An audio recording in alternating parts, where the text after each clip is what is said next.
आपको मैं बता देता हूँ चिराग पासवान की कहानी। पिछले साल जब लोकसभा चुनाव हुआ था, उन्होंने कहा था 29 तक हम बिहार में चुनाव लड़ेंगे। पर एक साल के ऐसा क्या हुआ, एक साल के अंदर अंदर लगातार 50 सीट मांग कर रहे हैं बीजेपी से, और सभी 243 सीट पे लड़ने का बात कर रहे हैं, और कहीं ना कहीं सीएम की कुर्सी पे भी उनका नज़र है। तो चलिए मैं आपका अपना परिचय देता हूं। नमस्कार, मैं गौरव कुमार, आप देख रहे हैं 15G भारत। मैं आपको बता देता हूं, चिराग पासवान जी आरा में एक रैली होता है, वहां पे खुले मंच से ऐलान करते हैं कि मैं सभी 243 सीट पे चुनाव लड़ूंगा। मैं बिहार से चुनाव लड़ूंगा। मैं बिहार की 243 सीटों पर चुनाव लड़ूंगा। सभी 243 सीट पे चुनाव लड़ूंगा। अरे भैया, ये तो साफ हो गया ना, क्या एनडीए से बगावत करेंगे या उनके साथ लड़ेंगे, ये भी फाइनल नहीं किया है। पर जिस तरह से उन्होंने बयान दिया, जिस तरह से उन्होंने गरजा, जिस तरह से अपना बात रखा, उससे तो साफ होता है कहीं ना कहीं केंद्र में हम सपोर्ट करेंगे एनडीए को। और जब बिहार की बात आए तो उन्होंने कहा कि मैं बिहार में चुनाव नहीं लड़ना चाहता हूँ, मैं बिहारियों के लिए चुनाव लड़ना चाहता हूँ, और बिहार में जो प्लान रोकने के लिए मैं चुनाव लड़ना चाहता हूँ, बिहार के लोग के लिए चुनाव लड़ना चाहता हूँ। तो अब मेरे पिता इस दुनिया में नहीं है। जिनको मेरा पिता बनना था, उन्होंने भी मुझे घर से बाहर निकाल दिया।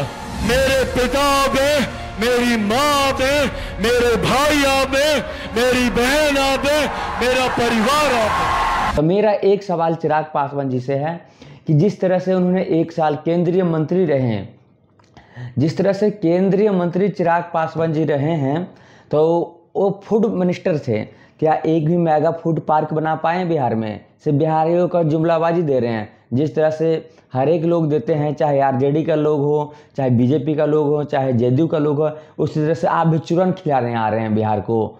और आपको मैं बता देता हूँ, ये मेरा आपका सवाल था, क्या चिराग पासवान जी सक्षम है अभी बिहार में 243 सीटों पर चुनाव लड़ने के लिए? मुझे तो नहीं लगता है। कहीं ना कहीं जिस तरह से 2020 में देखा गया था, जहां जहां पे नीतीश कुमार का पार्टी विधायक उतरा था, वहीं पे चिराग पासवान जी अपना विधायक उतारे थे। इससे नीतीश कुमार जी को काफ़ी घाटा सहना पड़ा, काफ़ी नुकसान हुआ। इस तरह से फिर से दिलचस्प आ गया है, और कहते हैं कि मैं सभी 243 सीट पर चुनाव लड़ूंगा। और जिस टाइम मुझे उनके पिताजी के मरने के बाद जिन्हें इन्हें सपोर्ट करना चाहिए था, उन्होंने भी अपने घर से बाहर निकाल दिया। आप समझ सकते हैं किनके बारे में कह रहे हैं। और एक बात कह रहे हैं कि मेरे चाचा, मेरे भाई, मेरे माता, मेरे बहन, सब आप लोग हैं, आप लोगों के लिए मैं चुनाव लड़ूंगा।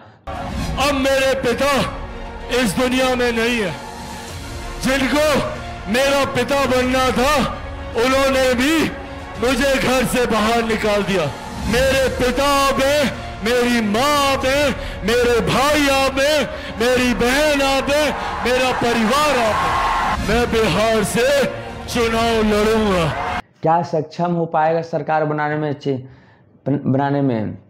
हम देखते हैं। ये सवाल हम आप लोग के ऊपर छोड़ते हैं। आप लोग हमें कमेंट में बताइएगा, क्या चिराग पासवान जी कुछ खेला बिगाड़ने वाले हैं, या कुछ अलग दिशा की ओर ले जा रहे हैं, या उनके दिमाग में कुछ और चल रहा है? आप लोग हमें कमेंट करके बताइए, क्या 2025 में वो मुख्यमंत्री बन सकते हैं? आप मुझे कमेंट कीजिएगा।